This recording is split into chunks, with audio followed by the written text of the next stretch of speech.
नमस्कार दोस्तों, मेरा नाम नरेश यादव है। आज हम जानेंगे 5S के बारे में, जो आपके कार्यस्थल को व्यवस्थित और प्रभावी बनाने में मदद करेगा। दोस्तों, स्वागत है आपका इस ज्ञानवर्धक यात्रा में, जहां हम एक ऐसी पद्धति को समझने का प्रयास करेंगे जो न केवल जापान में औद्योगिक क्रांति का एक महत्वपूर्ण स्तंभ रही है, बल्कि आज विश्व भर में सफलता का पर्याय बन चुकी है। यह 5S सुनने में जितना सरल लगता है, अपने भीतर उतनी ही गहराई और प्रभावशीलता समेटे हुए है। क्या आप तैयार हैं अपने कार्यक्षेत्र को एक नई दिशा देने के लिए, अपनी उत्पादकता को नई ऊंचाइयों पर ले जाने के लिए? यह कोई रॉकेट विज्ञान नहीं है, बल्कि साधारण सिद्धांतों का एक ऐसा समूह है जिसे कोई भी कहीं भी अपना सकता है। सोचिए, एक ऐसा कार्यस्थल जहां हर वस्तु अपने नियत स्थान पर हो, जहां स्वच्छता और व्यवस्था का साम्राज्य हो, जहां काम करने में आनंद आए और समय की बर्बादी न्यूनतम हो। यह कल्पना नहीं, बल्कि 5S के माध्यम से प्राप्त होने वाला यथार्थ है। यह पद्धति केवल वस्तुओं को सहेजने तक सीमित नहीं है, बल्कि यह एक सोच है, एक अनुशासन है जो हमारे काम करने के तरीके को रूपांतरित कर देता है।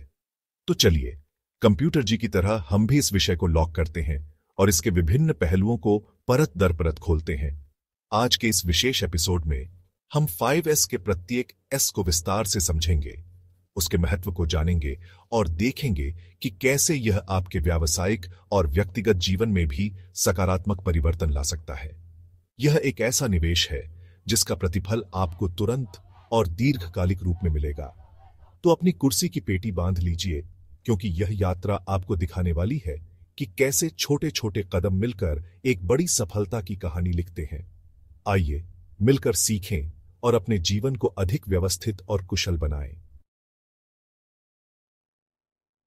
तो दोस्तों, 5S की हमारी इस यात्रा का पहला पड़ाव है सेरी, जिसका हिंदी में अर्थ है छंटनी। अब आप सोच रहे होंगे कि यह छंटनी क्या है। यह ठीक वैसा ही है जैसे हम अपने घर की सफाई करते समय उन वस्तुओं को अलग करते हैं जिनकी हमें अब आवश्यकता नहीं है। कल्पना कीजिए, आपके कार्यालय की मेज, दराजें या आपकी फैक्ट्री का कोई कोना जो अनावश्यक फाइलों, पुराने उपकरणों या टूटे फूटे सामान से भरा पड़ा है। सेरी हमें सिखाता है कि सबसे पहले इन सभी वस्तुओं की पहचान करें और यह निर्णय लें कि कौन सी वस्तु उपयोगी है और कौन सी अनुपयोगी। जो वस्तुएं पिछले एक साल में या एक निश्चित अवधि में आपके काम नहीं आई हैं, उनके बारे में गंभीरता से विचार करने की आवश्यकता है। इस प्रक्रिया में हम अक्सर रेड टैग तकनीक का उपयोग करते हैं। जिन वस्तुओं पर संदेह हो कि वे आवश्यक हैं या नहीं, उन पर एक लाल टैग लगा दिया जाता है जिस पर कुछ जानकारी जैसे वस्तु का नाम, टैग लगाने की तिथि और विभाग का नाम लिखा होता है। फिर एक निश्चित समय के बाद इन रेड टैग्ड वस्तुओं का पुनर्मूल्यांकन किया जाता है। यदि तब भी उनकी आवश्यकता महसूस न हो तो उन्हें कार्यस्थल से हटा दिया जाता है, या तो उन्हें नष्ट कर दिया जाता है, या बेच दिया जाता है, या किसी अन्य उपयोगी स्थान पर भेज दिया जाता है। यह कदम अत्यंत महत्वपूर्ण है क्योंकि यह अनावश्यक बोझ को कम करता है, जिससे कार्यस्थल पर अधिक जगह बनती है और महत्वपूर्ण वस्तुओं को ढूंढना आसान हो जाता है। सोचिए, जब आपके आसपास केवल वही चीजें होंगी जिनकी आपको वास्तव में आवश्यकता है, तो आपका ध्यान कितना केंद्रित होगा। अनावश्यक वस्तुओं का ढेर न केवल स्थान घेरता है, बल्कि यह धूल और गंदगी को भी आमंत्रित करता है, और कई बार तो यह सुरक्षा के लिए भी खतरा बन सकता है। उदाहरण के लिए, कार्यालय में पुराने अप्रयुक्त दस्तावेजों के ढेर जो शायद वर्षों से किसी ने देखे भी नहीं हैं, उन्हें हटाने से न केवल जगह खाली होगी, बल्कि आग लगने जैसी दुर्घटनाओं का खतरा भी कम होगा। सेरी का सिद्धांत है, संदेह हो तो बाहर निकालो। यह पहला कदम ही हमें एक स्वच्छ और कुशल कार्यस्थल की ओर ले जाता है। अगला महत्वपूर्ण कदम दोस्तों है सेटोन, यानी सुसज्जित करना या क्रम में रखना। छंटनी के बाद जब हमने अनावश्यक वस्तुओं को हटा दिया है, तो अब बारी है आवश्यक वस्तुओं को सही ढंग से व्यवस्थित करने की। इसका मूल मंत्र है, हर चीज के लिए एक स्थान और हर चीज अपने स्थान पर। कल्पना कीजिए, एक शल्य चिकित्सक के औजार, यदि वे सही क्रम में न रखे हों तो क्या होगा? या एक पायलट के कॉकपिट में नियंत्रण बटन यदि बेतरतीब हों। ठीक इसी प्रकार हमारे कार्यस्थल पर भी प्रत्येक उपकरण, प्रत्येक फाइल, प्रत्येक सामग्री का एक निश्चित और तार्किक स्थान होना चाहिए। सेइटोन का उद्देश्य है कि किसी भी वस्तु को ढूंढने में समय बर्बाद न हो। जब हर चीज का स्थान निर्धारित होगा तो कोई भी कर्मचारी आसानी से और तेजी से उसे प्राप्त कर सकेगा। इसके लिए हम विभिन्न तकनीकों का उपयोग कर सकते हैं, जैसे कि लेबलिंग, शैडो बोर्ड, जहां उपकरण के आकार की छाया बनी होती है ताकि पता चले कि कौन सा उपकरण कहां रखना है, कलर कोडिंग और वस्तुओं को उनकी उपयोगिता की आवृत्ति के आधार पर रखना। जो वस्तुएं बार बार काम आती हैं उन्हें कार्य करने वाले स्थान के सबसे करीब रखना चाहिए, और जो कभी कभार काम आती हैं उन्हें थोड़ा दूर रखा जा सकता है। जैसे एक मैकेनिक के गैराज में सबसे ज्यादा इस्तेमाल होने वाले स्क्रू ड्राइवर और रिंच उसके टूल कार्ट में सबसे ऊपर और आसानी से पहुंचने वाली जगह पर होंगे। इस प्रक्रिया से न केवल समय की बचत होती है, बल्कि यह गलतियों की संभावना को भी कम करता है। जब सब कुछ व्यवस्थित होता है तो काम करने का प्रवाह बेहतर होता है और कर्मचारियों में निराशा भी कम होती है, क्योंकि उन्हें बार बार चीजें ढूंढनी नहीं पड़ती। यह सुरक्षा में भी सुधार करता है। उदाहरण के लिए, यदि फर्श पर औजार या सामग्री बिखरी न हो तो फिसलने या ठोकर लगने का खतरा कम हो जाता है। एक सुव्यवस्थित कार्यस्थल एक कुशल कार्यस्थल की निशानी है और यह कर्मचारियों के मनोबल को भी बढ़ाता है। तो क्या आप तैयार हैं अपने कार्यक्षेत्र को इस प्रकार सुसज्जित करने के लिए कि हर वस्तु अपनी जगह पर हो और आपकी उंगलियों पर उपलब्ध हो? तीसरा आयाम साफ सफाई, सेइसो, स्वच्छता ही सफलता। अब हम पहुंचते हैं 5S के तीसरे और अत्यंत महत्वपूर्ण S पर, जिसे जापानी में सेइसो कहते हैं और हिंदी में इसका अर्थ है साफ सफाई या चमकाना। दोस्तों, एक बार जब हमने अनावश्यक वस्तुओं को हटा दिया, सेइरी, और आवश्यक वस्तुओं को सही ढंग से व्यवस्थित कर दिया, सेइटोन, तो अगला कदम है कार्यस्थल को पूरी तरह से स्वच्छ रखना। यह केवल झाड़ू पोंछा करने तक सीमित नहीं है, बल्कि इसका अर्थ है मशीनों, उपकरणों, कार्यक्षेत्रों और पूरे वातावरण को नियमित रूप से साफ करना और उनका निरीक्षण करना। सोचिए, एक स्वच्छ और चमकदार कार्यस्थल न केवल देखने में अच्छा लगता है, बल्कि यह काम करने के लिए एक सकारात्मक और स्वस्थ वातावरण भी प्रदान करता है। सेइसो का एक महत्वपूर्ण पहलू यह भी है कि सफाई करते समय हम अपने उपकरणों और कार्यक्षेत्र का निरीक्षण भी करते हैं। जब आप अपनी मशीन को साफ कर रहे होते हैं तो आपको छोटी मोटी समस्याएं जैसे तेल का रिसाव, कोई ढीला पुर्जा या किसी तार का घिस जाना जल्दी नजर आ सकती है। इन छोटी समस्याओं को समय रहते ठीक करने से बड़ी खराबियों और उत्पादन में रुकावट को रोका जा सकता है। उदाहरण के लिए, प्रत्येक दिन के अंत में अपने डेस्क, कंप्यूटर कीबोर्ड और मॉनिटर की सफाई करना या फैक्ट्री में मशीनों को पोंछना, यह सेइसो का ही हिस्सा है। यह केवल सफाई कर्मियों की जिम्मेदारी नहीं है, बल्कि प्रत्येक कर्मचारी को अपने कार्यक्षेत्र को साफ रखने में योगदान देना चाहिए।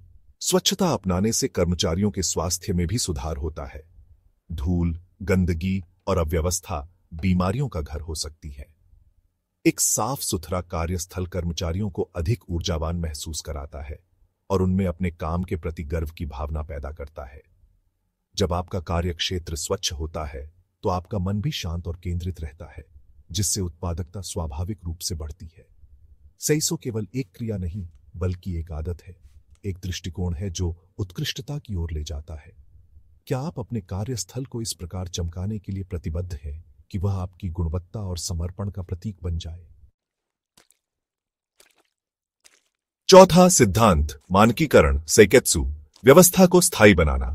दोस्तों, 5S की हमारी यात्रा अब चौथे पड़ाव पर आ पहुंची है, जिसे सेइकेत्सु या मानकीकरण कहा जाता है। पहले 3 S, सेरी, छंटनी, सेइटोन, सुसज्जित करना, और सेइसो, साफ सफाई, को लागू करने के बाद यह सुनिश्चित करना आवश्यक है कि ये अच्छी आदतें बनी रहें और समय के साथ धूमिल न पड़ जाएं। मानकीकरण का अर्थ है ऐसे नियम, प्रक्रियाएं और मानक स्थापित करना जिनसे पहले 3 S का पालन निरंतर और सुसंगत रूप से होता रहे। यह एक प्रकार से व्यवस्था को स्थायी बनाने का प्रयास है, ताकि जो सुधार हमने किए हैं वे हमारी कार्य संस्कृति का अभिन्न अंग बन जाएं। मानकीकरण में दृश्य प्रबंधन, विजुअल मैनेजमेंट, एक महत्वपूर्ण भूमिका निभाता है।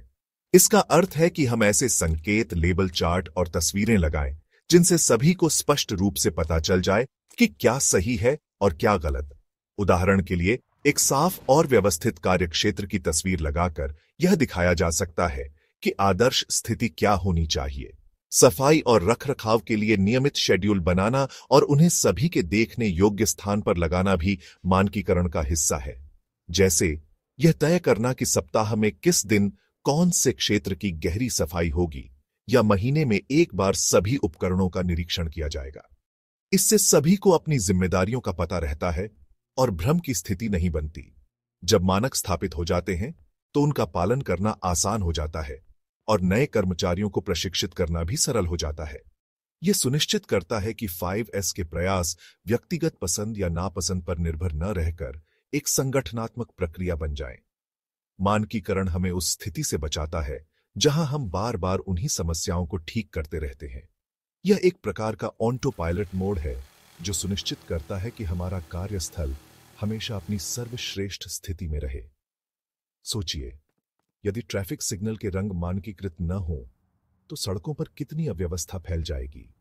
ठीक उसी प्रकार कार्यस्थल पर मानकीकरण व्यवस्था और दक्षता लाता है। पांचवा स्तंभ अनुशासन शित्सुके, आदत में शुमार करना। और अब दोस्तों, हम 5S के पांचवें और अंतिम किंतु अत्यंत महत्वपूर्ण S पर आ गए हैं, शित्सुके, जिसका अर्थ है अनुशासन या बनाए रखना। यह वह नींव है जिस पर पहले 4S की सफलता टिकी होती है। अनुशासन का अर्थ है 5S की प्रक्रियाओं और मानकों का स्वेच्छा से और लगातार पालन करना, जब तक कि यह हमारी आदत न बन जाए, हमारी कार्य संस्कृति का एक स्वाभाविक हिस्सा न बन जाए।